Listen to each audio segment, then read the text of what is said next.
welcome to Agenda Awani. I'm your host Fana Sheh. Now, around the world, artificial intelligence is changing industries and daily life, and agriculture is no exception.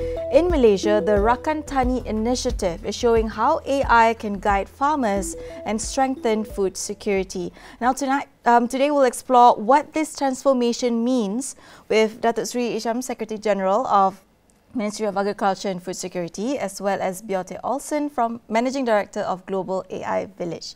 Thank you so much for joining us, gentlemen. Right, we want to dive straight into what Rakan Tani actually means to farmers here in Malaysia. But let's give the overall picture here first, right? Datuk Sri, we're entering the new digitalization era with AI transforming industries everywhere. So for Malaysia, how is this shift changing the way we think about agriculture and the sector as a whole? Thank you, Farhana. Well, before we begin, we have to understand that in the world today, we are faced with a few mega trend challenges. Number one is on climate change. That's affecting the farmers and everyone else who's living in the world. But mostly focusing on farmers, climate change is the most difficult challenge that they are facing today. Secondly is the fact that many of our farmers in the country are quite old, aging farmers, average age between 60 to 63 years old. Thirdly, less participants by the youth to be active and interested in agriculture. So now with the introduction of AI and technology in agriculture, things are set to change for the better, of course. So with this timely introduction of AI and the support by government, Project Rakan Tani, especially the joint collaboration between Bernas and GIV, we have come out with an apps. And this apps is based on the WhatsApp feature that everyone already has been using every day on their handphone. So it's like having a new car, and a car, you don't have to teach them to drive again, but with new features on the car. So this Rakan Tani project is a new initiative, proactive initiative by Bernas together with GIV to introduce AI especially to farmers. And I mentioned today, climate change, old age farmers, are they ready to accept something that's technologically advanced to help them, assist them in everyday agriculture work?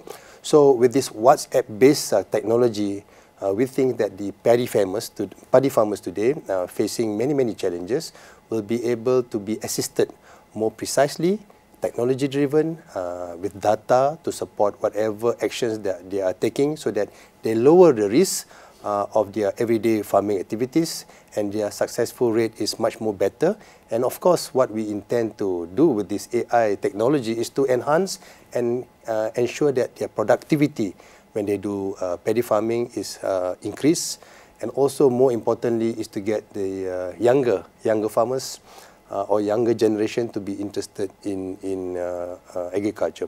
So those are challenges that we face today, and with the advent of AI, through this WhatsApp-based technology, we are confident that this proactive initiative will definitely provide the impetus and boost in the paddy farming activities in the country, because paddy farming, paddy of course is one of our major staple food. Right.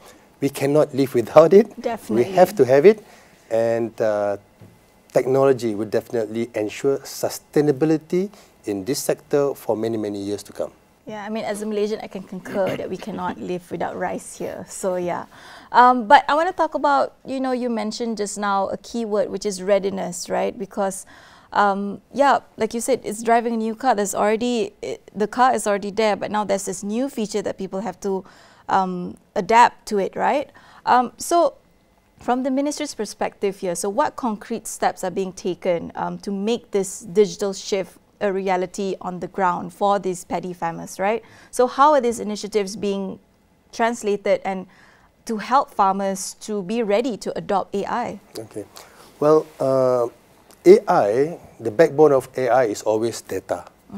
And behind that data is an AI engine that helps create this information realm for the paddy farmers, especially on the system. So from the ministry's perspective, we have collected many years of data into the system, and this hyper-personalized system actually customizes every plot of land to that specific farmer. Right. So data-driven, technology-based AI will really change the landscape for the paddy farmers especially. So paddy farmers traditionally have been practicing traditional farming. Some of them keep all this information and knowledge in their head, but sometimes some of them write down in small notebooks, and these are collected and aggregated throughout the years and put into this database system, and the AI engine now from GIV generates that very critical information for the paddy farmers whenever they are doing their paddy farming, from harvesting all the way to tilling and starting the cycle again. So throughout the cycle, the farmers are assisted via this system based on many years of data, and hopefully this provides the confidence for them to make sure the sustainability of their paddy farming continuously improve over the years via the AI engine that's supporting new data that's coming in, personalized data, personalized plot where they farm, weather in that area, the soil that they are using. So many factors are now being supported by data and providing confidence that we hope will ensure sustainability of the farming for many years to come. So I guess that's where you come in, Beata, which is, with Rakan Tani AI. So could you walk us through what it actually does and why it marks such an important milestone in Malaysia's food security efforts here and for the paddy farmers here in Malaysia? Okay, thank you. Rakan Tani, as mentioned by Dr. Sri here, is meant for the farmers. So it's supposed to be a companion for the farmers. It's supposed to be friendly, easy to interact with, and it's for that purpose driven by a WhatsApp channel. So they don't have to install a new app, familiarize themselves with new technology really. They are meant to simply add a phone number to their contact list and start communicating. So what Rakan Tani does, in essence, is to democratize a lot of this information. So some of this information might be written down, but that means it's not necessarily circulated. So that means the best practices are not spread. So by taking all this information and democratizing it, together with research information from universities, from research institutes, etc., and from Bernas, who spend a lot of time on this, we are able to disseminate and send out this information to farmers as and when they need it. So that's one part of it, but what is quite crucial, and I think special with this solution, compared to just a chatbot, if you like, where you can ask questions and get answers, is that we are coupling this with the actual rice schedule, the JKL, for the farmers. So that the most innovative part here, I would say, is that we are, through a natural dialogue with the farmers via WhatsApp, whether it's text or voice, we can try and understand where in the schedule the farmer is. So we know what are the upcoming activities, what is needed to perform these activities, what kind of inputs are needed, whether it's seeds, whether it's fertilizers, pesticides. They can know this up front and start preparing and have it ready. So when they're going to perform an activity, it's already available at their hands. And then the information comes in as well and says, oh, this is a new type of pest detected. The government has maybe approved a new type of fertilizer, a new type of pesticide, which maybe they're not familiar with. So how to apply it? Should they do it in the morning? Should they spray it? What are the ratios? How should they mix it? All this information can be given to them without them having to study a lot about it. So this coupling of information with the schedule, I think is very important. So you can kind of think of Rakan Tani as a mentor, a co-pilot that is with you all the time and adapted to the individual farmers, but precise location. So it's hyper-personalizing of the schedule to adapt to weather, to pest outbreaks, to any delay you might face as well. So there's a lot of changes to weather patterns. You don't really have the distinct dry spell, wet season so much anymore. You have erratic weather, which it can be hard for the farmers to adapt to on a really rapid note. So the idea here is to try and predict this through having good integrations with weather information, satellite information, etc., to be able to provide additional layer of information to the farmers.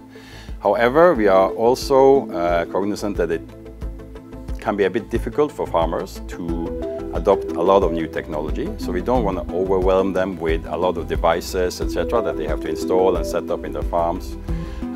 But we can, of course, integrate with them should they have these things in place already.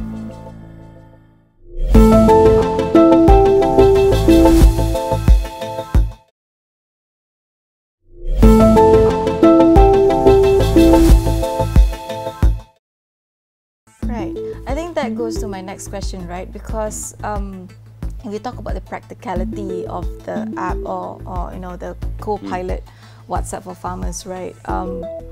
How exactly would it be integrated fully with farmers? Because farmers face real challenges. You mentioned it just now, you know, pests, unpredictable weather, for example. So how exactly does Rakan Tani actually help them deal with these day-to-day issues? If you don't mind sharing, you know, some examples so we can sort of paint a better picture on how farmers can actually utilize this and how are they going to be trained to use this? Yeah.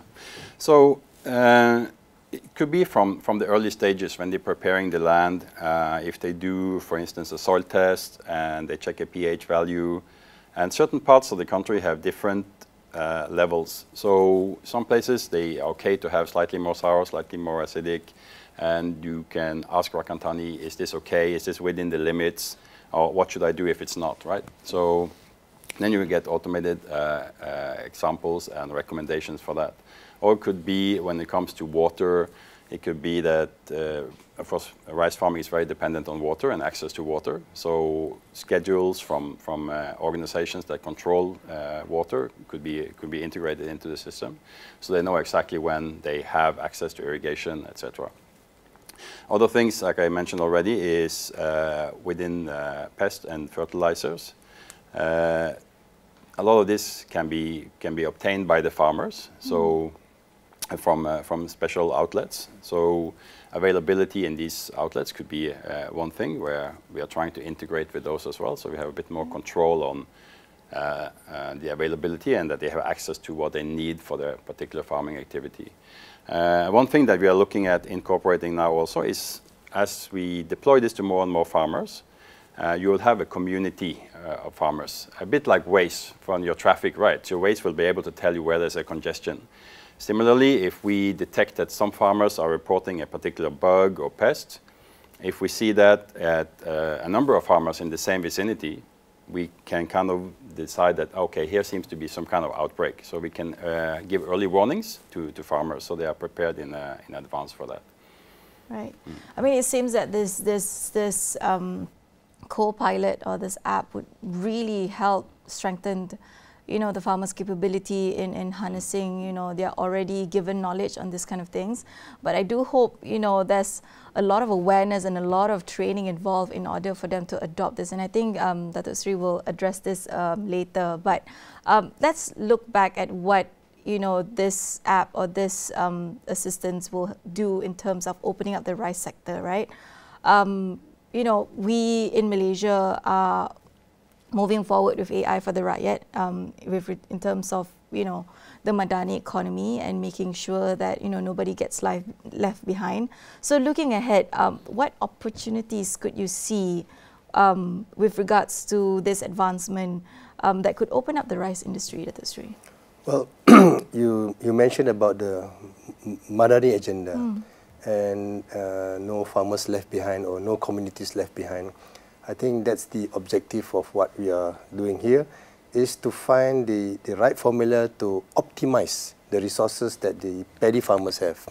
Optimizing in terms of the land that they have, water resources that they have, fertilizers that the government sometimes subsidizes, and many others. Because the cost to the farmers, if there is a loss to the crops, is huge. And if they incur losses, sometimes they lose hope. When they lose hope, then we lose our paddy farmers and we lose the rice itself. So we have to make it right. So it is important to make sure that the AI system that we product must be simple, easily to be used, is sustainable. There's always continuous improvement. And what Beate mentioned just now is the expert technical companion. There are more than 100,000 paddy farmers registered in Malaysia. And I mean, there's a few of us, few of the technical officers from Jabatan Pertanian who's there to help and support them. So with this AI technology provided to personally become the expert companion to the paddy farmers, we think that the optimization effort will be able to help them be confident that whatever they do is correct, is accurate, timely in terms of timing, and they are more confident now that whatever they plant, inshallah, the yield that they will be getting is more predictable for them. So predictability is very important here. Optimization, I mentioned just now, a keyword to ensure this. So with all this, now what we need to do is try to share this with other farmers to say that, hey, this technology works, it has been proven, so you try it and see how the system could double or increase your yield now, because we have a technical companion to be with you all the time, personalized to your type of land,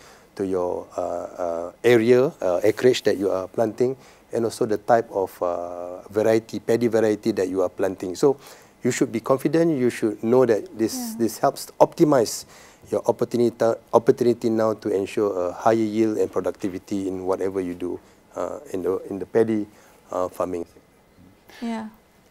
Yeah, I mean, I just think it's important to emphasize that we are not necessarily changing so much what's already in place. There's been a lot of good initiatives from the government side, from organizations like Bønnas with the large-scale farming practices.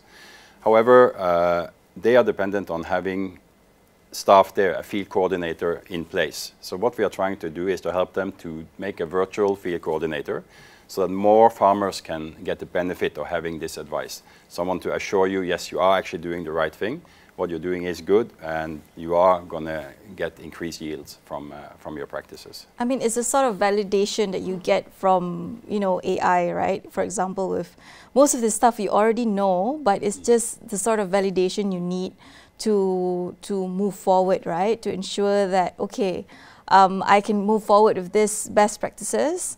It's already been sort of confirmed with this AI chatbot.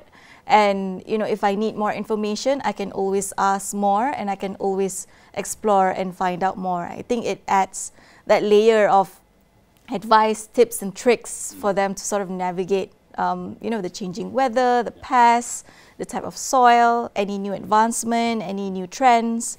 So yeah, I think all around it's a very good assistance that you can have in your pocket from day to day, right?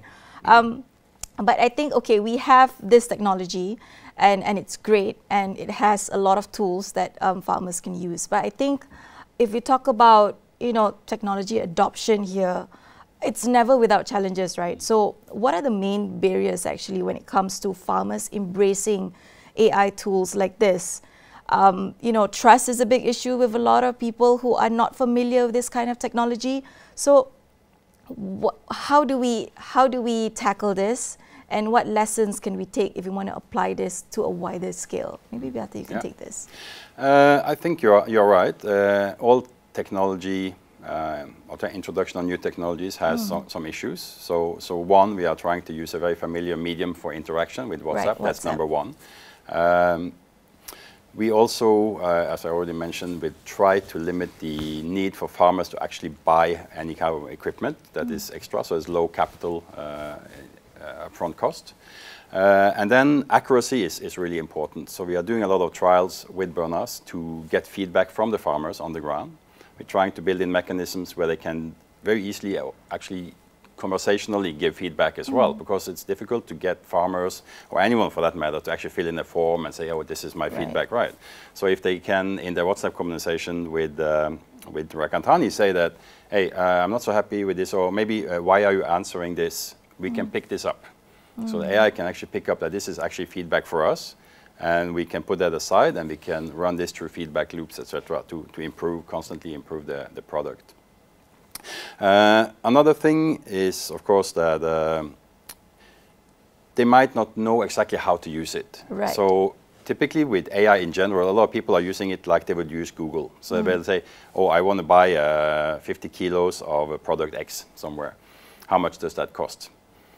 this is very difficult for Rakantani to answer because it doesn't necessarily have all this and current updated information, right? So this is where we are trying to work with both the government, with organizations, both for the farmers, but also on the private sector, to see how can we integrate more of these kind of inventory-like sources, so we can get very accurate responses on these things as well.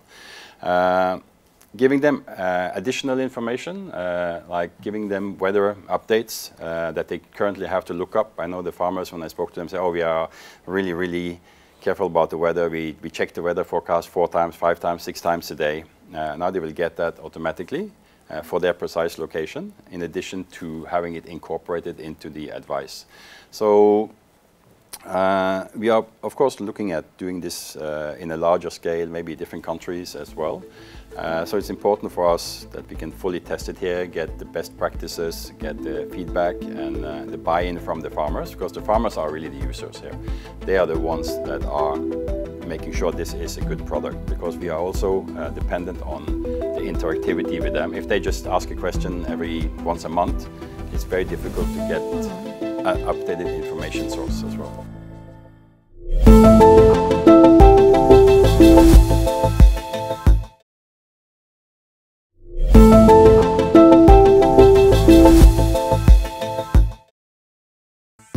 So, 2 questions here, because I'm curious to know, because I'm actually impressed by this app and how it would help, but in terms of language barriers, right, will there be any sort of, review into, because farmers sometimes they use sort of their own languages, their own jargons when it comes to, farming practices. I don't know most of them, but I'm pretty sure they are. And would the AI be able to adapt to this? And also, like you said, a lot of these people treat AI like Google, right? They ask 1 question and that's it. Will they sort of know that this tool needs to be trained? Yeah. On the language side, yes, we are trialing a lot of different components to be able to detect the different dialects, etc. So we did successfully trial Hokkien mixed with Kelantanese, wow, okay. Which was quite interesting that it could actually understand a lot of that. Up, right. And that was quite impressive. But there are a lot of local initiatives, and I think this is an important point as well. We are not trying to replace anyone. So initiatives currently done by the Ministry of Agriculture, Food Security, initiatives done by research universities and the private sector, we want to collaborate with them. So when it looks at, there's a lot of new language models being launched by different companies in Malaysia. So there is a lot of effort happening on that side. So when it comes to language detection, we are not trying to reinvent the wheel there. We are trying to use other companies and their expertise on that side in Malaysia. So I think that one we are getting pretty good at. Okay. When it comes to the other point where they need to understand that this model needs input from the farmers, it's all about making this a very friendly conversation with them. And so far they seem to be quite interested. They feel that they can kind of get responses that are not just question answer. There will be, oh yeah, you're doing well, and they will remember. There's a memory function kind of there, so it remembers, like, okay, you said like a month ago that you were doing this. Have you actually followed up on this? Right? And okay, you are doing great now, and you're on your way to a great success. So hopefully your yield now is going to be better, and then you can take some leave after this, And so, it'll be very good to hear on a daily basis, the kind of encouragement, right? Okay, so moving forward here, if you want to, we talk about scaling up just now. And I think part and parcel of how we want to scale up is collaboration, right? And this project is a good example, is a collaboration between, these 2 agencies. So from your perspective, let's start with you, Dato'. How important are these, sort of partnership in driving AI adoption here in Malaysia and amplifying it better to benefit today's society? Okay. So speaking about technology for farmers, paddy farmers especially, 2 words come to mind. One is adopt and the other one is adapt. So adopting is the challenge that we face here because of the age differences between different paddy farmers. For the younger generation, it's easy for them to adopt and also adapt. But for the older generations, to convince them to adopt, then later adapt is another challenge. Right. So we have had many types of promotional programs to try and encourage the older paddy farmers to come on board. So in the program Madani Rakyat and all those major events that we have, we try to introduce by having them feel the system, feel the technology, and how it can help them actually. So some of them are a bit scared, although they have their smartphones, and some of them still have the older version phones. But those with the smartphones, we try to assist them via, we have simulators to try, for them to try it out, our programs. And every time when we have programs, the technology section is always a big attraction. Right. They love to come and see what new technologies that they can adopt, then later on, perhaps, if they're convinced, then they can adapt. So via those simulators, this is where we take the opportunity to understand better and further about what do they want from the system. So what Beate mentioned just now about the different dialects in this system, that's very useful. But in the WhatsApp system currently in this first version, is only what you type in. And you can also voice record whatever your questions are. But later on, I think when we are able to customize those questions and difficult questions by the farmers in terms of them taking photos of how the paddy condition is like. Later on, I hope there will be a feature add-on, maybe a version 2, where the paddy farmers can now take a photo of their crops and understand better how healthy is that crop is. What are the fertilizers you require, is there sufficient water or not, and whether there's a pesticide currently invading their farmers. So these additional features will definitely provide optimization to this system that you mentioned. So the challenge that we have now is trying to get more people to understand what technology and how it can help them, and especially with this WhatsApp-based technology, AI, I think this is a good start for us. And Beate mentioned going to other countries, so we are very proud to say that this is a first mover advantage for Malaysia, because I don't think there's another system that's similar to what we have. So definitely we see that this will really provide a good start for our paddy farmers in terms of meeting those challenges I mentioned about those mega trend challenges that we are facing today. Right. I think that pretty much wraps up our conversation on Rakan Tani and how it would benefit the overall sector. And I'm pretty sure with regards to how the ministry and Global AI Village is already trying to sort of look into the older generation. I'm pretty sure there's also a problem of younger generation going into the agriculture sector, and I'm pretty sure with the added advancement and added technology, that would be somehow soon realized as well. Thank you so much, Datuk Seri and Beate, for your time. Now we've heard tonight that Rakan Tani is more than just technology. It's a step forward to empower farmers and support communities and securing Malaysia's food security. Now with the right partnership, like you mentioned just now, with Global AI Village as well as the ministry as well, AI can help agriculture become more productive, sustainable, and as well as resilient. Thank you so much, both of you. Thank you for watching. I'm Fana Sheikh, and this is Agenda Awani. Bye.